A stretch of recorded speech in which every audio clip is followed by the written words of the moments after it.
हम macro economic stabilisation policies पढ़ेंगे, these are policies which are used in order to stabilize the four and in order to achieve the four most important aims of the government.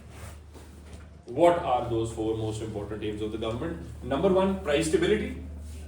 Number two, sustainable economic growth, real GDP का rise. Number three, unemployment का fall. Number four, balance of payment की stability.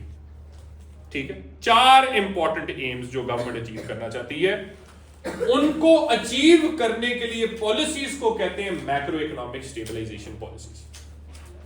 ठीक है, वो कौन कौन सी हैं? वो वही वाली पॉलिसीज हैं जो हमने एएस के अंदर पढ़ी हैं। कौन कौन सी? Fiscal, monetary, supply side policies. मैं आपको आज सबसे पहले मॉनेटरी पॉलिसी करवाऊंगा कि मॉनेटरी पॉलिसी बेसिकली क्या होती है। ठीक है, मॉनेटरी पॉलिसी, अब आप कहोगे सर मॉनेटरी पॉलिसी तो वही नहीं है जो हमने एएस के अंदर पढ़ी है। नहीं, जरा थोड़ा सा एडवांस लेवल है। ठीक है, एएस में मॉनेटरी पॉलिसी क्या पढ़ी थी? Expansionary monetary policy, contractionary monetary policy. Expansionary monetary policy में इंटरेस्ट रेट कम करते थे, मनी सप्लाई ज्यादा। कॉन्ट्रैक्शनरी में मनी सप्लाई कम, इंटरेस्ट रेट ज्यादा। ठीक है, अब it's not that straight forward. ठीक है, अब जो हम पढ़ेंगे ना मॉनेटरी पॉलिसी को, वो हम पढ़ेंगे थ्रू मॉनेटरी ट्रांसमिशन मैकेनिज्म। ठीक है, ये क्या है? मॉनेटरी ट्रांसमिशन मैकेनिज्म है how does a change in money supply stabilize those four major aims of the government. ठीक है, तो हमजा what are those four major aims of the government? Low unemployment, stable prices और correct balance of payment and real GDP growth. इन चार को achieve करने के लिए मॉनेटरी पॉलिसी या मनी सप्लाई, खासतौर मॉनेटरी पॉलिसी, मनी सप्लाई कैसे इन चार एम्स को अचीव करेगी, इस प्रोसेस को कहते हैं मॉनेटरी ट्रांसमिशन मैकेनिज्म। ठीक है, और मॉनेटरी ट्रांसमिशन, वालेकुम अस्सलाम, मॉनेटरी ट्रांसमिशन मैकेनिज्म के पीछे हम तीन थियरीज पढ़ेंगे। How does a change in money supply affect these AIIMS? We will study three ways in which a change in money supply affects these four aims. ठीक है, वो तीन तरीके या तीन थियरीज क्या है? पहली थियरी है quantity theory of money, QTM, quantity theory of money. ये क्या कहती है? क्वांटिटी थियरी ऑफ मनी ये कहती है कि मनी सप्लाई का इंपैक्ट, लेट क्यों आई अभी, पहले से कोई क्लास नहीं थी तो सुबह घर चला गया था, बड़ा बिला नहीं है ये, बाकी लेट क्यों है? आज लेट क्यों? Quantity theory of money basically क्या कहती है? वो ये कहती है कि जी मनी सप्लाई का इंपैक्ट गवर्नमेंट के मेजर एम्स पे एक इक्वेशन हमें बताती है। the impact of a change in money supply will be explained through this equation. What is this equation? What is this equation? MV equals to PY, where M is money supply, V is velocity of money. अब ये क्या होती है velocity of money? जरा थोड़ा सा उस पर टाइम लगाते हैं। Velocity of money is the number of times money changes hands. है? Good question. आ रहे हैं इस पे। So the number of times money changes hands, मतलब 1000 रुपए का नोट या 100 रुपए का नोट कितने डिफरेंट लोगों के पास जाता है before it is either disposed of or obviously kept in a bank, और मतलब ये कि वहां पे वो सेव हुआ हो। ठीक है, हाँ हो। So अब ये मेजर कैसे करते हैं? ये मेजर करते हैं टोटल मनी सप्लाई को ट्रांजैक्शन से डिवाइड करके, actually the other way around, total transactions को मनी सप्लाई से डिवाइड करके कि टोटल ट्रांजैक्शंस इकोनॉमी में कितनी हो रही है divided by total money supply economy में कितनी है। तो हमें पता चलेगा अच्छा इतनी ज्यादा ट्रांजैक्शंस हो रही हैं और इतनी मनी सप्लाई है, इसका मतलब ऑन एवरेज एक नोट इतने लोगों के पास गया है। कैश की ट्रांजैक्शंस भी होती हैं, बैंकिंग सिस्टम की ट्रांजैक्शंस भी होती हैं एक्चुअली टू बी ऑनेस्ट, मतलब आपने बैंक ट्रांसफर की है एक जगह से दूसरी जगह या आपने बिल दिया है ऑनलाइन, वो भी होता है। ठीक है, सो ये होता है जी बेसिकली वेलोसिटी ऑफ मनी। ठीक है, इक्वल टू पी क्या है, प्राइस लेवल, वाई क्या है, आउटपुट। ठीक है। अच्छा, कई कुछ केसेस में कुछ बुक्स के अंदर M V equal to P T भी होता है। ये घबराना नहीं, अगर एग्जाम में M V equal to P Y की बजाय पी टी आ जाए तो घबराना नहीं, इट्स द सेम थिंग, एक ही चीज है। ये टी है ट्रांजैक्शंस, ठीक है। और ऑब्वियसली बात है आउटपुट भी क्या है, वो आउटपुट जो प्रोड्यूस हो रहा है तो प्रोड्यूस होकर ट्रांजैक्शन में वो इन्वॉल्व होता है ना, ठीक है। It's basically the same thing, assumption यही है, जो आउटपुट प्रोड्यूस हो रहा है वो बाय सेल हो रहा है, ठीक है। So M V equal to P Y. अच्छा, इस इक्वेशन में assumption ये है कि वेलोसिटी ऑफ मनी हमेशा कांस्टेंट होती है, वेलोसिटी ऑफ मनी चेंज नहीं होती, ठीक है। तो वेलोसिटी ऑफ मनी हमने कांस्टेंट कर ली, ये हमारी हेडेक नहीं है, इसको हमने इग्नोर कर दिया। अब हम देखेंगे मनी सप्लाई का इंपैक्ट प्राइस लेवल और आउटपुट लेवल पे, ठीक है। सपोज करो मनी सप्लाई बढ़ता है 5% से, गौर से सुनना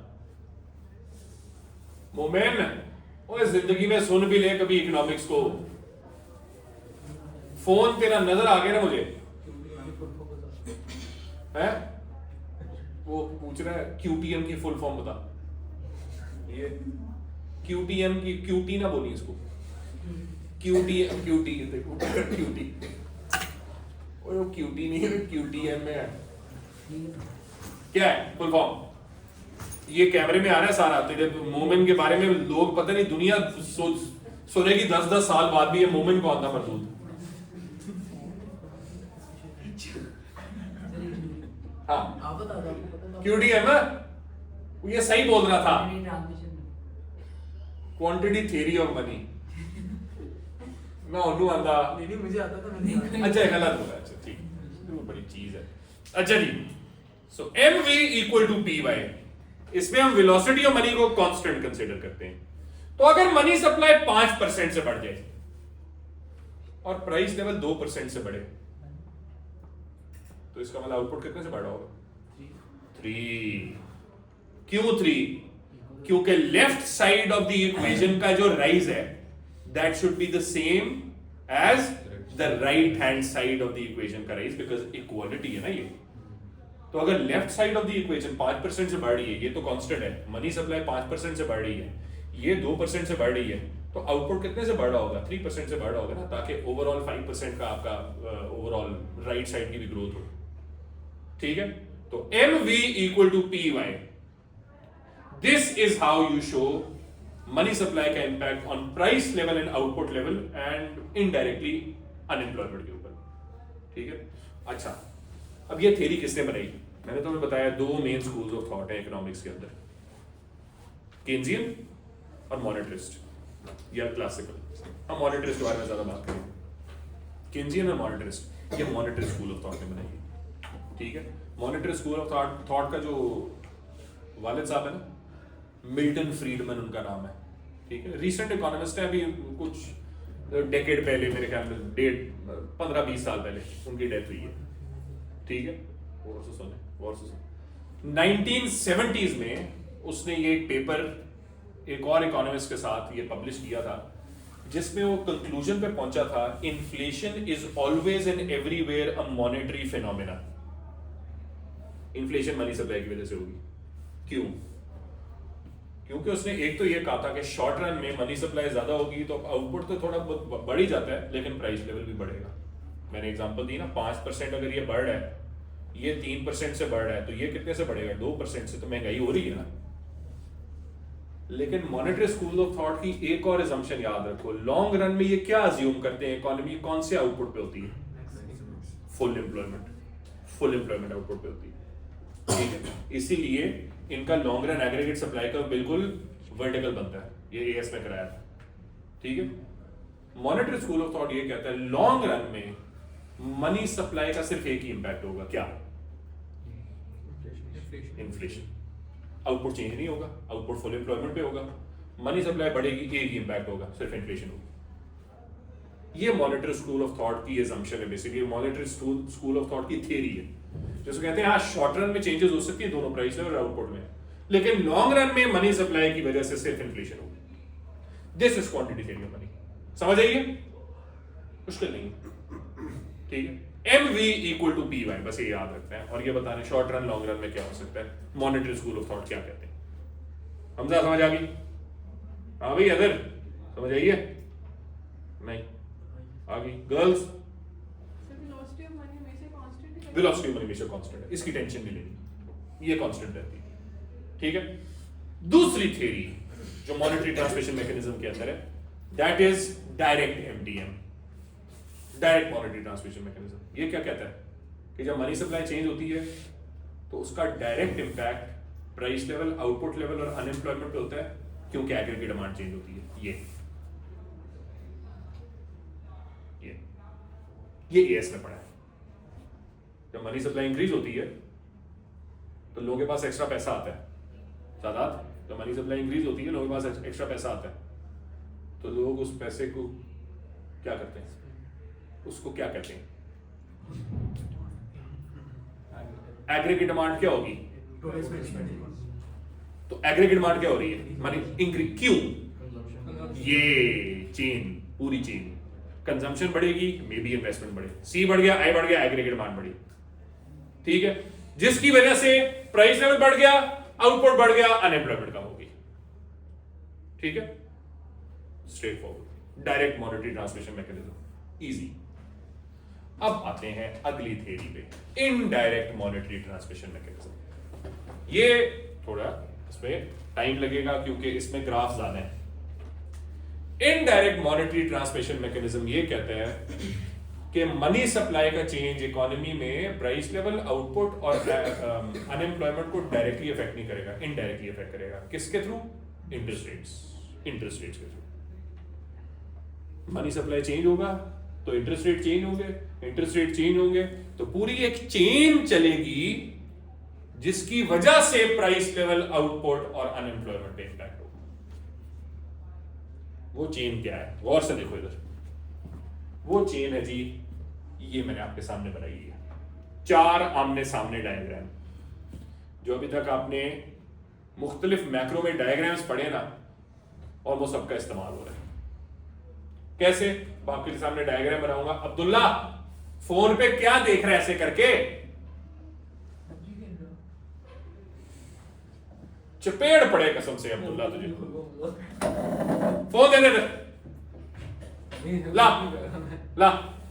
नहीं, मुझे पता है तू कुछ नहीं कर रहा, सुबह पता नहीं पैड़ी चलते करेगी, मेरा दिल कर चपेड़ मारूं मैं। ये कौन है? ला अब्दे अब्दुल्ला बाज आ जा, तू बाज आ जा। ये जो तूने शादी वाली तस्वीर लगाई ना अपनी,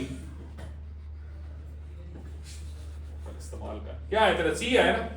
ए वाला बच्चा अल्हम्दुलिल्लाह कह रहा है, अल्हम्दुलिल्लाह मेरा C है। उमर जरा इसको चपेड़ मार यार, उमर सॉरी चपेड़ मार यार। नहीं सर मैं जानता नहीं इसको। सर जब आपने एंड में कहा था ना ए वाले बच्चे रुक जाएं आपने 10 मिनट के लिए इसका C आया था, कहता यार मैं भी सर को बोलता हूँ कि मैं ए ला सकता हूँ, वो टेंशन है। ये आपके पास आया, आपने कहा अब आपका टेस्ट होगा, कहता यार इससे बेहतर मैं नीचे वाले मोबाइल ही देख लेता। ये जो तू झूठ बोलता है ना बगैर सोचे समझे, तुझे पता है ना इसका गुनाह होता है सदा? नहीं सर इसने कहा था इसने कहा था मैं पूरी बात बताऊं सर, पूरी बताओ मैं तेरी। अब ये गौर से देखना भाई, ये बहुत इंपॉर्टेंट डायग्राम्स है। ये डायग्राम जब भी सवाल पेपर 4 के अंदर आ रहा, जब भी पेपर 4 के अंदर मॉनेटरी पॉलिसी का सवाल है, मनी सप्लाई का सवाल है, इंटरेस्ट रेट का सवाल है, ये 4 डायग्राम बनाने आपके सामने जब भी, ठीक है। whenever there is a question on monetary policy, money supply and interest rates, you're supposed to draw this diagram or these diagrams, ठीक है। अच्छा अब सुने क्या हो रहा है बेसिकली। सबसे पहले मैंने क्या एक्सप्लेन करना है कि मनी सप्लाई जब चेंज होगा उससे इंटरेस्ट रेट चेंज होगा, इंटरेस्ट रेट के चेंज होने से क्या होगा, जिसकी वजह से प्राइस लेवल, आउटपुट और अनएम्प्लॉयमेंट चेंज होगी, ठीक है। सबसे पहले मनी सप्लाई मनी डिमांड का आपके सामने डायग्राम, ये ऑलरेडी हम पिछले चैप्टर में पढ़ चुके हैं। मनी सप्लाई कैसी होती है? वर्टिकल, ठीक है। दोबारा बना देते हैं। मनी सप्लाई वर्टिकल होती है और मनी डिमांड कैसे होती है? Downward sloping. Money demand downward sloping होगी, ठीक है। लेबल कर दें इसको MS1 और MD। इंटरेस्ट रेट भी लेबल कर दें जी, ये इंटरेस्ट रेट है, बातें नहीं करनी, ये इंटरेस्ट रेट है IR1। अब मैं जो डायग्राम बना रहा हूं एक्सपेंशनरी मॉनेटरी पॉलिसी का बना रहा हूं। हमजा, एक्सपेंशनरी मॉनेटरी पॉलिसी में मनी सप्लाई क्या होती है? ज्यादा। मनी सप्लाई ज्यादा होगी जी, कोई भी रीजन हो सकता है। फॉर एग्जाम्पल तुम लोगों ने क्या बोले? कौन सा interest rate? That is important. कौन सा इंटरेस्ट रेट? डिस्काउंट। याद रखो बच्चों, मैंने तुम लोगों को 7 तरीके कराए थे मनी सप्लाई चेंज होने के पिछले चैप्टर के अंदर। मैं वो खोद रहा हूं, गौर से देखो इधर। 7 वेज जिससे मनी सप्लाई चेंज हो सकती है किसी भी इकोनॉमी के अंदर। वो कौन से तरीके हैं? Number 1, open market operations. किधर है? कौन सा चैप्टर था? 11 था। Open market operations. इसमें क्या होता है? Quantitative easing, quantitative restriction. ये जो कह रहे हैं इंटरेस्ट रेट, कौन सा इंटरेस्ट रेट की बात करनी है? डिस्काउंट रेट की बात करनी है, क्योंकि सेंट्रल बैंक डिस्काउंट रेट को कंट्रोल करता है। जिस इंटरेस्ट रेट की हम बात कर रहे हैं ना, वो बैंकिंग सिस्टम का इंटरेस्ट रेट है जो मैं यहां बना रहा हूं, ये। ठीक है, तो इंटरेस्ट रेट का लफ्ज नहीं। मैंने जब पूछा आपसे कि मनी सप्लाई क्यों इंक्रीज हो रही है, कैसे, आप क्या कहो? सर क्वांटिटेटिव ईजिंग हो रही है, तो उसको एक्सप्लेन करो। या आप कह दो सर वो लिक्विडिटी रेशो कम हो रहा है, ठीक है। या आप ये कह दो डिस्काउंट रेट कम हो रहा है, वो सब ठीक है। इंटरेस्ट रेट नहीं कह रहा, क्योंकि इंटरेस्ट रेट तो ये, ठीक है। सो मनी सप्लाई बढ़ गई, मनी सप्लाई MS2 पे चली गई, राइटवर्ड शिफ्ट हो गया। जब मनी सप्लाई ज्यादा होती है तो इंटरेस्ट रेट गिर गया, क्यों? ना ना ना ना ना, मनी सप्लाई जब ज्यादा होती है तो इंटरेस्ट रेट गिरता क्यों है बच्चों? सप्लाई ऑफ फर्म ज्यादा होती लास्ट चैप्टर में कराया मैंने सेट। ये बॉन्ड दिमाग में बिठाओ। पैसा ज्यादा होता है तो लोग किस में खर्चा करते हैं? बॉन्ड। तो बॉन्ड की डिमांड क्या हुई? ज्यादा। बॉन्ड की डिमांड ज्यादा तो प्राइस ऑफ बॉन्ड क्या हुई? ज्यादा। तो इंटरेस्ट रेट क्या होगा? ये लिखना है, ये अपने पेपर में ये लिखना है, ये चीजें। सीधा ये नहीं लिखना मनी सप्लाई ज्यादा होती है तो इंटरेस्ट रेट बढ़ गया। भाई क्यों? मनी सप्लाई ज्यादा होने से इंटरेस्ट रेट क्यों गिरा? ये पूरी चेन। क्योंकि लोग एक्स्ट्रा पैसे को बॉन्ड में लगाएंगे, बॉन्ड की प्राइस बढ़ेगी, जिससे इंटरेस्ट रेट्स गिर जाएंगे। आई समझ? समझा? ठीक है, अच्छा जी। ये होता है मनी डिमांड, मनी सप्लाई, उससे इंटरेस्ट रेट हमने दिखा दिया गिर गया। अच्छा, अब आते हैं MEC कर्व। अब ये रेयान ने पूछा सर ये MEC कर्व क्या होता है? आई एम श्योर ज्यादातर बच्चे, किसी को याद है MEC कर्व क्या होता है? MEC क्या होता है? किसी को याद है? नहीं, ना ना ना।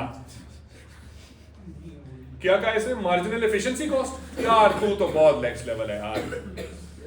मुझे पता है कई दफा मैं सोचता हूं कि मैंने क्या गुनाह किया है कि तू मेरा स्टूडेंट बन गया, पता नहीं, फिर मैं सोचता हूं पता नहीं आजमाइश ही हो, क्या पता। CA के बाद देखेंगे। बिल्कुल बेटा, मैं छुप जाऊंगा जब तेरा रिजल्ट आएगा, मैं छुप जाऊंगा। अच्छा जी, सो MEC क्या होता है? गौर से सुनो। MEC is marginal efficiency of capital. ठीक है, मार्जिनल एफिशिएंसी ऑफ कैपिटल। ये क्या था? जब मैं आप लोगों को याद है ना मल्टीप्लायर इफेक्ट का चैप्टर करा रहा था और मैंने एग्रीगेट एक्सपेंडिचर आपको फंक्शन कराया था, ये वाला, ठीक है। तो मैंने आपको बताया था इन्वेस्टमेंट फंक्शन क्या होता है। Investment function is autonomous. क्यों ऑटोनोमस होता है? उसका नेशनल इनकम से ताल्लुक नहीं होता। क्यों नेशनल इनकम से साथ ताल्लुक नहीं होता? बिकॉज उसका ताल्लुक होता है दो चीजों के साथ, interest rate, cost of borrowing, and return on investment, जिसको क्या कहते हैं? MEC, marginal efficiency of capital. और मैंने आपको बताया था जब MEC इंटरेस्ट रेट के इक्वल होता है तो इसका मतलब इन्वेस्टमेंट चेंज नहीं होगी, क्योंकि रिटर्न और कॉस्ट सेम है। लेकिन अगर MEC इंटरेस्ट रेट से ज्यादा हो गया तो इन्वेस्टमेंट क्या होगी? ज्यादा। वो अब यहां बना रहे हैं। जब क्योंकि हमने निकालना है ना, अब निकालना है हमने, इंटरेस्ट रेट गिरा तो इन्वेस्टमेंट पे क्या इंपैक्ट पड़ेगा। इन्वेस्टमेंट पे इंपैक्ट देखने के लिए MEC कर्व चाहिए। ठीक है, सो इधर देखें, ये पुराना इंटरेस्ट रेट है तो ये पुरानी इन्वेस्टमेंट थी, इसको IR1 से डिनोट कर दो और ये I1 से डिनोट कर दो। ये नया इंटरेस्ट रेट है। जब इंटरेस्ट रेट गिर गया तो MEC इंटरेस्ट रेट से ज्यादा हो जाएगा, जिससे इन्वेस्टमेंट क्या हुई, बढ़ गई, ये इन्वेस्टमेंट ज्यादा होगी। इंटरेस्ट रेट गिरने से इन्वेस्टमेंट ज्यादा होगी। ये समझ आया, क्लियर हो गया, ठीक है। तो इन्वेस्टमेंट ज्यादा होगी, यहां पे अब पॉज करते हैं। इन्वेस्टमेंट ज्यादा क्यों हुई है, बिकॉज इंटरेस्ट रेट गिरे। इंटरेस्ट रेट क्यों गिरे, बिकॉज लोगों ने बॉन्ड में खर्चा करना शुरू कर दिया। वो खर्चा क्यों किया, बिकॉज मनी सप्लाई बढ़ गई, पीछे जाओ सारा, ठीक है। जब इन्वेस्टमेंट बढ़ गई तो एग्रीगेट एक्सपेंडिचर मॉडल में जो एग्रीगेट एक्सपेंडिचर फंक्शन है वो किधर जाएगा, इंक्रीज करेगा। इंक्रीज मतलब अपवर्ड शिफ्ट होगा। अब मैंने पैरागॉन के बच्चों को करवाया, वो कह रहे थे राइटवर्ड शिफ्ट नहीं होना चाहिए इंक्रीज। तो एग्रीगेट एक्सपेंडिचर कौन से एक्सेस में है, वाई एक्सेस। जो वाई एक्सेस इंक्रीज होता है तो ऊपर जाता है नीचे जाता है, ऊपर जाता है ना। तो फिर बच्चे कहते हैं सर आपने सप्लाई कर्व में कहा था जब इंक्रीज होगा सप्लाई तो राइटवर्ड शिफ्ट होगा। तो सप्लाई कौन से एक्सेस में होता है, क्वांटिटी सप्लाइड, वाई एक्सेस या X axis. X axis quantity होती है, वाई एक्सेस पे प्राइस होता है। तो कॉमन सेंस इस्तेमाल करो, ठीक है। तो यहां पे आप डॉटेड लाइन बनाए, पहले सॉरी डॉटेड लाइन बनाए, aggregate expenditure equal to national income वाली, फिर बनाए एग्रीगेट एक्सपेंडिचर, ये बनाए, और फिर नया एग्रीगेट एक्सपेंडिचर बना दें अपवर्ड शिफ्ट, ठीक है। लेबल कर दें AE2, ये है AE1, ये है इंक्रीज इन इन्वेस्टमेंट जिसकी वजह से इन्वेस्टमेंट बढ़ रही है, that is causing national income to increase. Y2 Y1 क्या ज्यादा बढ़ा है, मोमिन और अब्दुल्ला खड़े हो, खड़े हो, निकलो आउट, कोई नहीं, don't want to talk to you, leave, जाओ जाओ जाओ जल्दी, मैं आगे बढ़ाऊंगा ही नहीं, जाए। हरी आप अब्दुल्ला, मोमिन, प्लीज लीव द क्लास। नहीं मैं 2-3 दफा वार्निंग दे चुका हूं, अब दोबारा नहीं। जाए, बैग पकड़ो, बैग उठाएं, मुझे और तपा रहे हैं आप, I am getting even more angry. चले, और बैग ही नहीं है, चले जाओ जाओ जाओ।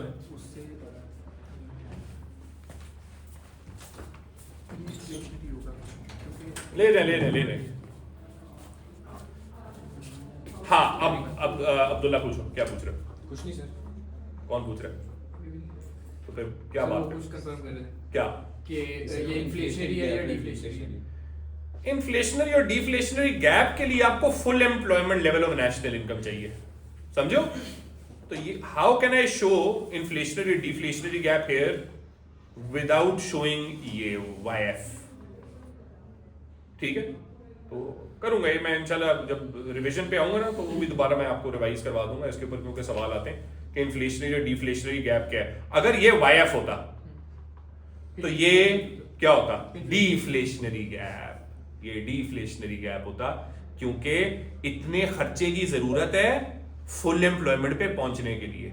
लेकिन अगर ये YF होता तो फिर ये इन्फ्लेशनरी गैप है कि आपकी इकोनॉमी फुल एम्प्लॉयमेंट से कितनी ऊपर है, समझो। सो ये डिफ्लेशनरी गैप होता है, लेकिन खैर अभी वो हम नहीं देख सकते आप, ठीक है। सो नेशनल इनकम बढ़ गई जी। नेशनल इनकम कितने से बढ़ी, ज्यादा से या थोड़े से? क्यों? मल्टीप्लायर इफेक्ट, K टाइम्स, ठीक है। सो इन्वेस्टमेंट बढ़ी क्योंकि इंटरेस्ट रेट गिरा, उसकी वजह से एग्रीगेट एक्सपेंडिचर बढ़ा, एग्रीगेट एक्सपेंडिचर या इंजेक्शन बढ़ा, that cause national income to increase K times. अच्छा, अब यहां तक काफी है। अगर आपने प्राइस लेवल की बात ना करनी हो ना, सिर्फ आउटपुट और अनएम्प्लॉयमेंट की बात करनी हो, तो यहां तक काफी है। प्रॉब्लम ये, इस डायग्राम के अंदर हम प्राइस लेवल नहीं देख सकते। उसके लिए हमें क्या करना है? उसके लिए हमें aggregate demand aggregate supply diagram चाहिए, क्योंकि उसी में प्राइस लेवल देख सकते हैं, ठीक है। सो अब बनाए एग्रीगेट सप्लाई कर्व, बनाए, सॉरी एग्रीगेट सप्लाई कर्व बनाए जी, और एग्रीगेट डिमांड बनाए। और एग्रीगेट डिमांड कहाँ शिफ्ट होगा? इन्वेस्टमेंट बढ़ी और नेशनल इनकम बढ़ी तो एग्रीगेट डिमांड कहाँ शिफ्ट होगा? राइट। ठीक है जी, एग्रीगेट डिमांड राइट पर शिफ्ट हो गया। ये हो गया AD2, ये हो गया AD1। This is old price level, this is old output level, this is new price, sorry, this is the new price level and this is the new output level। ठीक है जी, P1 P2 प्राइस लेवल बढ़ रहा है, Y1 Y2 output बढ़ रहा है। Output बढ़ रहा होगा तो अनएम्प्लॉयमेंट क्या हो रही होगी? कम हो रही होगी। सो अब तुम यहाँ से देख रहे हो कि जी एक्सपेंसिव मॉनेटरी पॉलिसी से आउटपुट बढ़ गया, अनएम्प्लॉयमेंट कम हो गई, प्राइस लेवल बढ़ रहा है। हाँ, ये कॉन्फ्लिक्ट है, प्रॉब्लम है। लेकिन अब इवैल्यूएशन है, आज मैं एक और जगह बड़े डिटेल में समझा के आया हूँ। जब प्राइस लेवल बढ़ता है ना, प्राइस लेवल बढ़ने की इवैल्यूएशन तुम्हें लिखनी चाहिए कि यार प्राइस लेवल बढ़ना अच्छी बात है? नहीं, ज्यादातर अच्छी बात नहीं है। प्राइस लेवल अगर ज्यादा होगा इसका मतलब महंगाई ज्यादा होगी, उसे परचेसिंग पावर गिरेगी, तो yes it's considered to be bad. लेकिन फ्लिप साइड क्या है? नहीं, जब प्राइस लेवल बढ़ रहा है, क्या पता प्राइस लेवल थोड़े से बढ़ रहा हो, क्रीपिंग डिमांड पुल इन्फ्लेशन, ये भी हो सकता है, ये भी हो सकता है कि प्राइस के राइज की वैल्यू आउटपुट के राइज से कम, या आसान लैंग्वेज में जो बेहतर टर्मिनोलॉजीज हैं आप कह सकते हैं क्रीपिंग डिमांड पुल इन्फ्लेशन हो रही है। ठीक है, कितनी इकोनॉमी कैपेसिटी के करीब है ये भी डिपेंड करता है। एक्सपेंसिव मॉनेटरी पॉलिसी अच्छी है बुरी है, भाई प्राइस लेवल बढ़ रहा है तो कितने से बढ़ रहा है? थोड़े से बढ़ रहा है, नॉट अ बिग डील। ठीक है, लेकिन हाँ आउटपुट बढ़ रहा है तो सॉरी अगर प्राइस ज्यादा से बढ़ रहा है तो then it is a problem.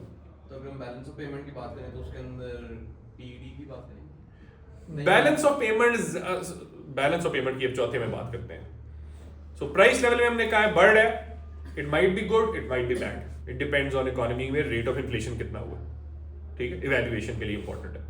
Balance of payment mostly expansionary monetary policy से खराब होगा। क्यों? एक तो इंटरेस्ट रेट गिर गया तो बायर से आपके मुल्क में लोग सेविंग कम करेंगे आपके मुल्क में।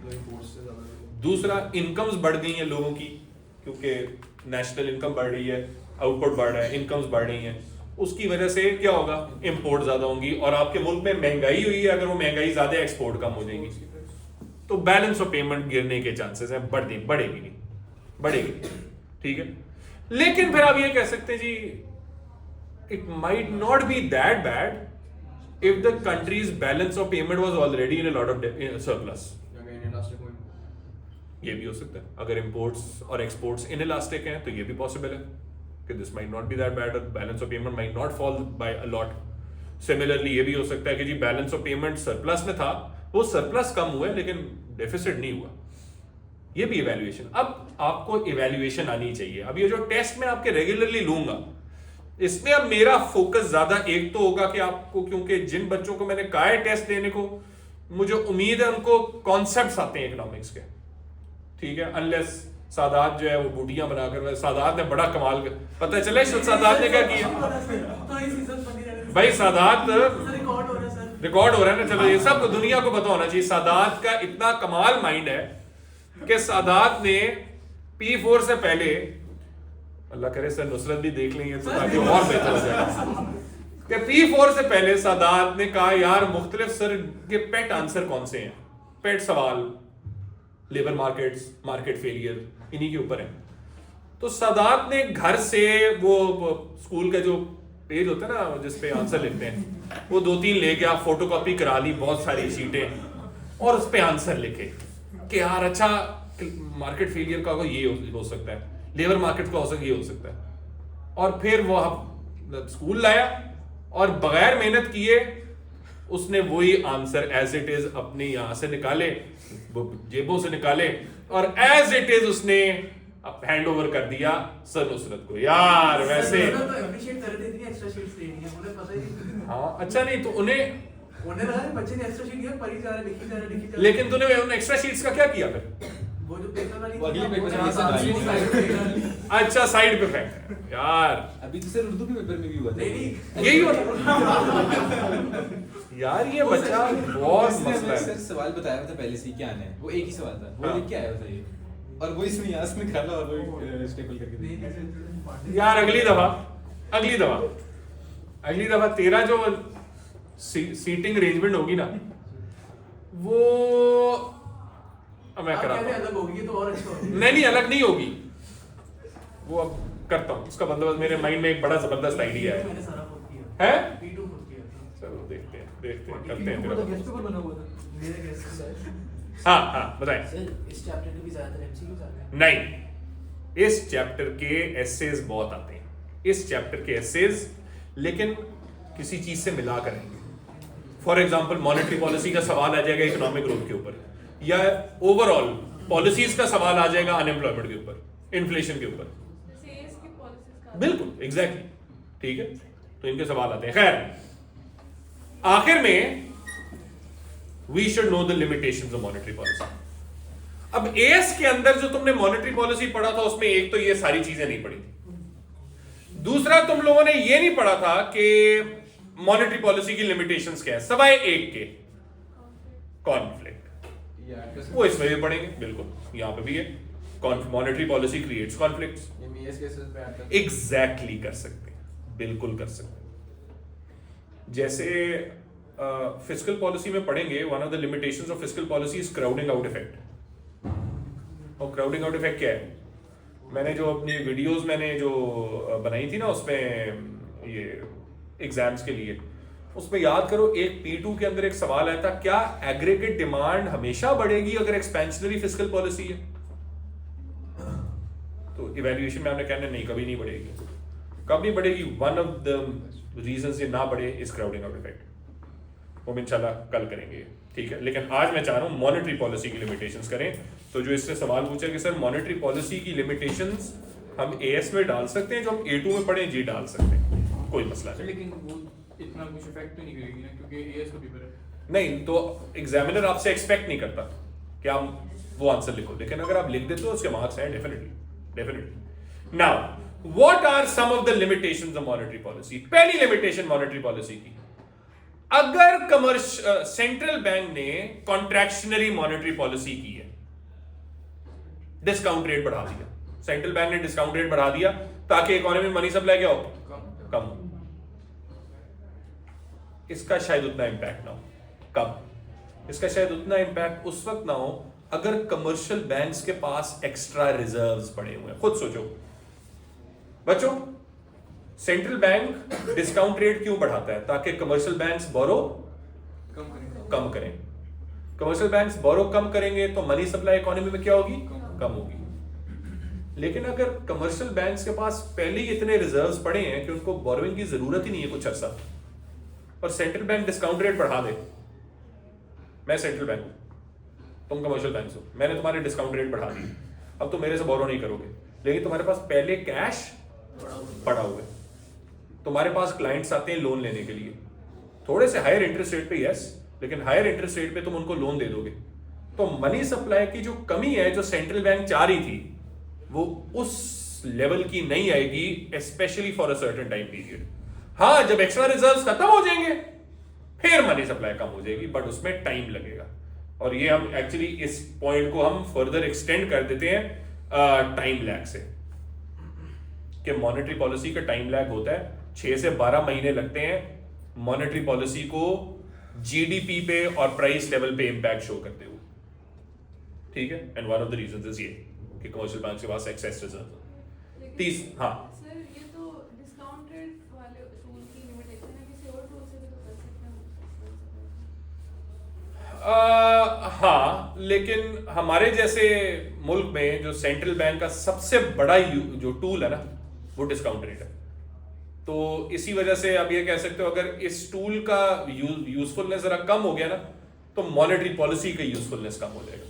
हाँ, और मेथड्स हैं, पर हमारे जैसे मुल्कों में क्योंकि discount rate is the most important, कल सेंट्रल बैंक ने डिस्काउंट रेट कम नहीं किया ना तो बहुत ये लोगों के आया एज इन लोगों ने जो है वो कंप्लेन की है, यार डिस्काउंट रेट कम होना चाहिए था, इन्फ्लेशन कंट्रोल में है, तो अब ये है कि डिस्काउंट रेट कम नहीं किया तो वही बात है, मनी सप्लाई ज़्यादा नहीं हो पाएगी, इकोनॉमी के अंदर एक्सपेंशन नहीं हो पाएगी, ब्ला ब्ला ब्ला, ठीक है, तो probably the most important source of central banks expansionary या contractionary monetary policy is discount rate.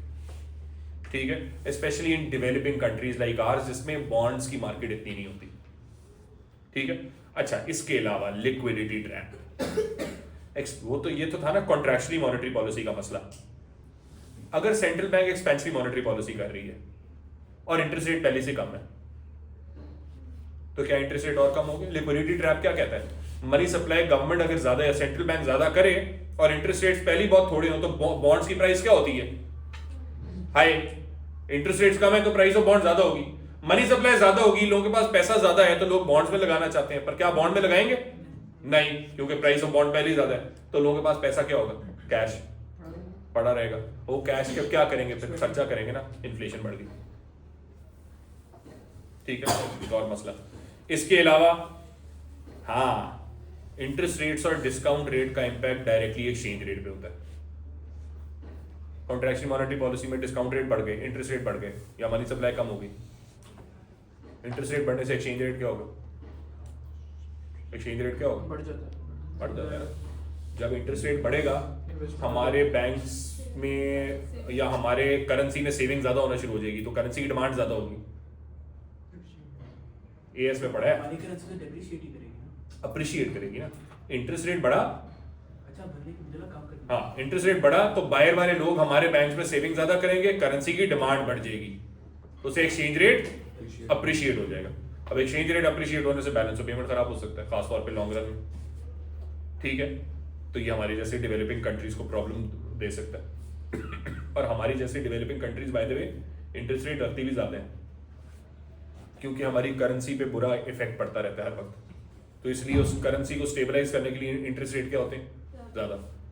Pakistan का कुछ अर्सा पहले तक पाकिस्तान का इंटरेस्ट रेट दुनिया के हाईएस्ट इंटरेस्ट रेट से था, 20s में था. ठीक है, ये तो अभी पिछले साल के अंदर इन्होंने काम किया. ठीक है, वो क्यों था? एक तो इन्फ्लेशन कम करने के लिए, दूसरा करेंसी के ऊपर जो प्रेशर नीचे की तरफ पड़ता है उसको ठीक करने के लिए. लेकिन उससे बैलेंस ऑफ पेमेंट खराब होता. ठीक है, अच्छा, और साथ में ये कॉन्फ्लिक्ट हो गए. ये 4-5 लिमिटेशंस आपको आनी चाहिए. कौन कौन सी? टाइम लैग, एक्सेस रिजर्व्स हैं तो उतना इंपैक्ट नहीं पड़ेगा कॉन्ट्रैक्शनल मॉनेटरी पॉलिसी का. लिक्विडिटी ट्रैप, इसके अलावा ये एक्सचेंज रेट का इंपैक्ट और conflict in areas. 5 major limitations हैं जो आपको आनी चाहिए. समझ आई? क्लियर हो गया? कोई मसला? ठीक है, रिमाइंडर, इंशाल्लाह फिस्कल पॉलिसी ये चैप्टर खत्म कल कर दूंगा और कल ही मैं नया चैप्टर शुरू कर दूंगा. रिमाइंडर, होपफुली इंशाल्लाह बाय नेक्स्ट थर्सडे हमारा कोर्स खत्म हो जाएगा. इस थर्सडे को कुछ ये अनाउंसमेंट सब याद रखें. इस थर्सडे को जिन